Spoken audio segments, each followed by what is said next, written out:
Hi మన మిత్రులందరికీ good evening. ఈరోజు కూడా మార్కెట్స్ నిన్న ఏ విధంగా అయితే సెకండ్ హాఫ్లో పడిపోయినాయో అదేవిధంగా పడిపోవడం అనేది మనం చూసాం. ముఖ్యంగా ఇండియా విక్స్ అనేది 7% రైజ్ అయింది. దీని అర్థం ఏంటంటే మార్కెట్లో అన్సర్టనిటీ అనేది పెరుగుతుంది. ఎప్పుడైతే ఇండియా విక్స్ అనేది రైజ్ అవుతుందో మార్కెట్ జనరల్గా వోలటైల్గా ఉంటుంది, ప్లస్ ఏంటంటే మార్కెట్ బేరిష్ సెంటిమెంట్లో ఎక్కువగా ఉంటుంది. ఓకే, అయితే ఈరోజు మనం సెన్సెక్స్ అనేది అబ్జర్వ్ చేస్తే దగ్గర దగ్గర 670 పాయింట్లు హై నుంచి కూడా పడిపోవటం. ముఖ్యంగా బ్యాంక్ నిఫ్టీ దగ్గర దగ్గర 600 పాయింట్లు పడిపోయి నెగిటివ్గా 200 పాయింట్లు క్లోజ్ అయింది. బట్ నిఫ్టీ ఎలాగోలా 21,500 దగ్గర అయితే మనకు క్లోజింగ్ ఇచ్చినట్టు క్లియర్గా కనిపిస్తుంది. అయితే ఈరోజు మార్కెట్ పడిపోవడానికి పలు కారణాలు ఉన్నాయి. దాంట్లో ప్రధాన అంశాలు రెండు ఉన్నాయి. ఒకటి వచ్చేసరికి హాంకాంగ్, చైనా. ఇక్కడ గేమింగ్ ఇండస్ట్రీ ఏదైతే ఉందో ఆ ఇండస్ట్రీ మీద టైట్ నామ్స్ అండ్ రెస్ట్రిక్షన్స్ అంటాం కదా, అటువంటివి ట్యాక్సెస్ ఇంపోజ్ చేయటం వలన దానివల్ల ఏంటంటే ఈ గేమింగ్ ఇండస్ట్రీ అనేది చాలా ప్రెషర్లో ఉంది. ముఖ్యంగా ఆ సెక్టార్లో ఏవైతే స్టాక్స్ ఉన్నాయో అవి మార్కెట్ని డ్రాగ్ చేసినాయి అన్నమాట. సో అందుకని ఏషియా మార్కెట్స్ కానీ మన Hong Kong, China and of course London markets కూడా నెగిటివ్గా అయితే ఈరోజు ట్రేడ్ అవుతున్నాయి. అయితే ఫ్రెండ్స్, ఇక్కడ ఏంటంటే మనకి ఫైనాన్షియల్ రిజల్ట్స్ ఏవైతే ఉన్నాయో అవి పెద్ద పెద్ద కంపెనీలు అనుకున్న విధంగా రిజల్ట్స్ని జనరేట్ చేయలేకపోతున్నాయి, ప్రొడ్యూస్ చేయలేకపోతున్నాయి. ఇది కూడా ఒక concern. Even though last December month కానీ నవంబర్ మంత్ కానీ మనం చూసుకున్నట్లయితే మ్యూచువల్ ఫండ్స్లోకి ఫండ్స్ చక్కగా వస్తున్నాయి, ఇన్ఫ్లో బాగానే ఉంది. బట్ ఓవర్ వాల్యుయేషన్స్ దగ్గర ఉన్నాయి కాబట్టి ఇన్స్టిట్యూషన్స్ ఏం చేస్తూ ఉన్నాయంటే కొంత ప్రాఫిట్ బుకింగ్ అయితే చేసుకుంటున్నట్టు క్లియర్గా మనకి ఇక్కడ కనిపిస్తుంది. నిఫ్టీని పడకుండా హోల్డ్ చేసిన స్టాక్స్లో ఎల్ఎన్టీ, భారతీ ఎయిర్టెల్, ఇన్ఫోసిస్, సన్ఫార్మా అనేది కనిపిస్తూ ఉంది. అదేవిధంగా నిఫ్టీని డ్రాగ్ చేసిన కంపెనీల్లో HDFC bank, Reliance, ICICI bank and Asian paint అనేది కనిపిస్తుంది. అయితే ఈ మధ్యకాలంలో మనం తరచుగా డిస్కస్ చేసుకుంటుంది మనకి హెచ్డిఎఫ్సి బ్యాంకు మెర్జ్ అయిన దగ్గర నుంచి కూడా కొద్దిగా అడ్జస్ట్మెంట్ అనేది జరుగుతుంది. అండర్ పర్ఫార్మర్గానే ఉందని చెప్పేసి చెప్పుకోవచ్చు. ముఖ్యంగా బ్యాంక్ నిఫ్టీని డ్రాగ్ చేస్తుంది. ఎందుకంటే హెవీ వెయిటేజ్ బ్యాంక్ నిఫ్టీలో ఉన్న కంపెనీ ఏదైనా ఉందంటే అది హెచ్డిఎఫ్సి బ్యాంక్. ఆఫ్ కోర్స్ నిఫ్టీని కూడా హయ్యెస్ట్గా డ్రాగ్ చేసింది హెచ్డిఎఫ్సి బ్యాంకేనో. ఓకే, ఎనీహౌ ఓవరాల్గా ఈరోజు మనం అబ్జర్వ్ చేసుకున్నట్టయితే మార్కెట్లో సెకండ్ హాఫ్లో ఎస్పెషల్లీ 130 తర్వాత స్ట్రాంగ్ ప్రాఫిట్ బుకింగ్ అనేది క్లియర్గా చూసాం. ఎనీహౌ ప్రస్తుతానికి మనకి నిఫ్టీ 21,500 దగ్గర ట్రేడ్ అవుతుంది. అది ఇంపార్టెంట్ లెవెల్ అనమాట. బట్ చూద్దాం డేటా ఏ విధంగా ఉంది అని చెప్పేసి. అయితే ఈరోజు సెక్టార్స్ మనం కనుక చూస్తే కన్స్ట్రక్షన్ సెక్టారు చాలా చక్కగా 2.52% పాజిటివ్లో క్లోజ్ అయింది. దాని తర్వాత మనం చూసుకున్నట్టయితే నిఫ్టీ హెల్త్ కేర్ ఇండెక్స్ కూడా 1.07% పాజిటివ్గా అయితే క్లోజ్ అయింది. That is very good. But media and entertainment ఈ యొక్క సెక్టార్ ఏంటంటే దగ్గర దగ్గర 3.3% నిఫ్టీని డ్రాగ్ చేసినాయి అని చెప్పేసి చెప్పుకోవచ్చు. ఇక సెక్టార్స్ విషయానికి వస్తే ముఖ్యంగా మీడియా అండ్ ఎంటర్టైన్మెంట్ ఈ యొక్క సెక్టార్ అండర్ ప్రెషర్లో ఉంది. మనం అనుకున్నాం కదా గేమింగ్ సంబంధించింది ఇవన్నీ కూడా మీడియాకి సంబంధించిన వాటిలో కొంత ప్రెషర్ అయితే కనిపిస్తుంది. ముఖ్యంగా ఈ యొక్క ఇండివిజువల్ సెక్టార్ 3.2% నెగిటివ్గా క్లోజ్ అయింది. అట్ ద సేమ్ టైం మనం చూసుకున్నట్టయితే ఈ యొక్క కన్స్ట్రక్షన్ సెక్టార్ వచ్చేసరికి 2.52% పాజిటివ్గా ఉంది.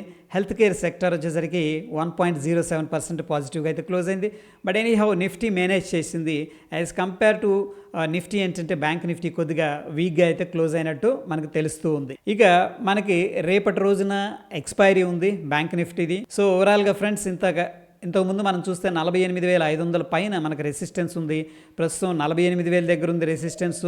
దాని తర్వాత 47,800 దగ్గర కూడా చాలామంది సిగ్నిఫికెంట్గా కాల్స్ అయితే సెల్ చేసి పెట్టారు. సో ఓవరాల్గా బ్రాడర్ సెన్స్ మనం అబ్జర్వ్ చేస్తే కాల్స్ సెల్ చేయడానికి చాలామంది ఇంట్రెస్ట్ చూపిస్తున్నారు. అండ్ సపోర్ట్ విషయానికి వస్తే మనకి 47,000 దగ్గర ఒక మోస్తరు సపోర్ట్ ఉంది. అగ్రెసివ్గా అయితే సపోర్ట్ లేదు. ఎందుకంటే మార్కెట్ కొద్దిగా సెల్లింగ్ ప్రెషర్ సెకండ్ హాఫ్లో కనిపించింది కాబట్టి చాలామంది ఎందుకు రిస్క్ అన్నట్టు ఏదన్నా గ్యాప్ డౌన్ అవుతుందేమో అన్న ఉద్దేశంతో మేబీ కావచ్చు కాల్స్ వైపే ఎక్కువగా సెల్ చేసినట్టు తెలుస్తుంది. ఇక నిఫ్టీ అనేది మనం అబ్జర్వ్ చేసుకున్నట్టయితే ఎల్లుండి ఎక్స్పైరీ ఉంది గురువారం. మనకి 21,700 అయితే సిగ్నిఫికెంట్ రెసిస్టెన్స్ అనేది కనిపిస్తుంది. దాని తరువాత 21,600 కూడా హెవీగా కాల్స్ అయితే సెల్ చేశారు. బట్ మేజర్ సపోర్ట్ ఫ్రెండ్స్ దగ్గరలో ఎక్కడా లేదు, 21,000 దగ్గర మాత్రమే కనిపిస్తుంది. ఆఫ్ కోర్స్ మనం అబ్జర్వ్ చేస్తే 21,500 దగ్గర మల్టిపుల్ టైమ్స్ అనేది నిఫ్టీ సపోర్ట్ అనేది తీసుకుంటుంది. జనరల్గా ఏంటంటే మల్టిపుల్ టైమ్స్ సపోర్ట్ తీసుకుంటుంది. ఒకవేళ ఆ లెవెల్ కన్నా బ్రేక్ జరిగితే కూడా ఫాస్ట్గా కిందకు వచ్చే అవకాశం ఉంది. మేబీ ఆ రీజన్ వల్ల ఎక్కువ మంది దూరంగా వెళ్ళి పుట్స్ సెల్ చేసినట్టు మనకి ఇక్కడ డేటా అనేది సజెస్ట్ చేస్తూ. ఇక ఓవరాల్గా హైయెస్ట్గా డెలివరీ తీసుకున్న కంపెనీలో డెలిహెవరీ అనే కంపెనీ కూడా ఉంది, DELHIVERY. ఈ కంపెనీలో ఏంటంటే 92% ఏదైతే టోటల్ ట్రేడెడ్ వాల్యూమ్ ఉందో దాంట్లో 92% డెలివరీకి తీసుకోవడం జరిగింది. And second stock AIA engineering, దాని తర్వాత అతుల్, నీల్కమల్, చోళమండల్, చోళ హోల్డింగ్స్. ఈ కంపెనీస్ అన్ని కూడా ఏంటంటే హైయెస్ట్ పర్సంటేజ్ ఆఫ్ డెలివరీ తీసుకోవడం జరిగింది. సో వీటిని మనం ఏంటంటే రేడార్లో పెట్టుకోవచ్చు. వీటిల్లో హైయెస్ట్ డెలివరీ తీసుకుంటున్నారంటే డెఫినెట్గా ఇన్స్టిట్యూషన్స్ పాత్ర కనిపిస్తుంది. వీటిల్లో మంచి ఏదన్నా మనకి ఆపర్చునిటీ కూడా, ట్రేడింగ్ ఆపర్చునిటీ కూడా వచ్చే అవకాశం ఉంది. ఇక వెరీ ఇంట్రెస్టింగ్ ఏంటంటే టెక్నికల్గా మనం మాట్లాడుకోవాల్సి వస్తే ఈ యొక్క రిలేటివ్ స్ట్రెంత్ ఏదైతే ఉందో బెంచ్ మార్క్ నిఫ్టీది, దాంతో పోలిస్తే అవుట్ పర్ఫామ్ చేసిన కంపెనీలు కొన్ని ఉన్నాయి ఫ్రెండ్స్. ఇవి చాలా interesting companies. Work pharma, Alok industries, prestige, ATGL అంటే Adani total gas, Adani green, angel one. ఇవేంటంటే జనరల్గా రిలేటివ్ స్ట్రెంత్ ఆఫ్ నిఫ్టీ అనమాట. దాంతో కంపేర్ చేస్తే పాజిటివ్గా ఉంది. సో వీటిల్లో మొమెంటం మనం ఎక్స్పెక్ట్ అయితే చేసుకోవచ్చు. ఈ యొక్క పర్టికులర్ స్టాక్స్ కూడా మనం ఏంటంటే వాచ్ లిస్ట్లో యాడ్ చేస్తాం. ఇక లాస్ట్ 5 డేస్లో టాప్ గెయినర్స్ మనం చూసుకున్నట్టయితే ముఖ్యంగా అలోక్ ఇండస్ట్రీస్, దాంట్లో మనం చెప్పుకున్నాం కదా, రిలయన్స్ వాళ్ళు స్టేక్ కొన్నారు, చక్కగా మూవ్ అవుతూ ఉంది. అండ్ ఈ రోజు కూడా దగ్గర 4.7% అనుకుంటా ఐ థింక్ పాజిటివ్గా క్లోజ్ అయింది. దాని తర్వాత ట్రైడెంట్, శోభా డెవలపర్స్, సెంచురీ టెక్స్టైల్స్, GEPIL, వీటిల్లో ఏంటంటే మోర్ దాన్ 15% ఈ యొక్క రిటర్న్ అనేది ఓన్లీ 5 డేస్లో ఇవ్వడం అనేది జరిగింది. డెఫినెట్గా ఇవి స్ట్రాంగ్ స్క్రిప్ట్స్ అని చెప్పేసి మనం చెప్పుకోవచ్చు. ఇక బ్రాడర్గా మనం అబ్జర్వ్ చేస్తే చాలా కంపెనీలు 200 డేస్ మూవింగ్ యావరేజ్ని బ్రేక్ చేస్తున్నాయి ఫస్ట్ టైం అనమాట. సో జనరల్గా 200 డేస్ మూవింగ్ యావరేజ్ని బ్రేక్ చేస్తున్నాయంటే 200 డేస్ అంటే లాస్ట్ 365 డేస్లో ఉన్న ట్రేడింగ్ డేస్ అనమాట. 200 డేస్ ఉంటాయి జనరల్గా రఫ్గా. సో ఆ యొక్క లాస్ట్ 1 ఇయర్ అంటే 52 వీక్ యావరేజ్ని బ్రేక్ చేస్తున్నాయి అంటే డెఫినెట్గా వాటిలో కొంత వీక్నెస్ డెవలప్ అవుతుందని చెప్పేసి అనుకోవచ్చు. అటువంటి కొన్ని స్టాక్స్ చూస్తే యాస్ట్రల్ పైప్స్ కనిపిస్తుంది, Atul, Bata India and Devyani, KRBL ఇవి కనిపిస్తూ ఉన్నాయి. వీటిని ఏంటంటే మనం వాచ్ లిస్ట్లో పెట్టుకొని వీటిల్లో ఏదన్నా షార్ట్ సైడ్ ఆపర్చునిటీ వస్తే కూడా తీసుకోవచ్చు. అదేవిధంగా గిఫ్ట్ నిఫ్టీ అనేది మనకి మార్నింగ్ గ్యాప్ అప్ అయింది. ప్రస్తుతం 21,600 దగ్గర ట్రేడ్ అవుతుంది. మార్నింగ్ ఏమైందంటే గ్యాప్ అప్ అయింది కదా, కొద్దిగా పైకి వెళ్ళింది, అక్కడ రిజెక్ట్ చేశారు. ప్రస్తుతం ఏంటంటే నెగిటివ్లో ఉంది. సో ప్రాబబ్లీ నెగిటివ్లో క్లోజింగ్ అయ్యే అవకాశం ఉంది. సో ఎనీహౌ దీని గురించి మనం ప్రీ మార్కెట్లో డిస్కస్ చేద్దాం. బట్ నిఫ్టీ అయితే మనకి ఎగ్జాక్ట్గా 21,544 దగ్గర క్లోజ్ అయిందనమాట.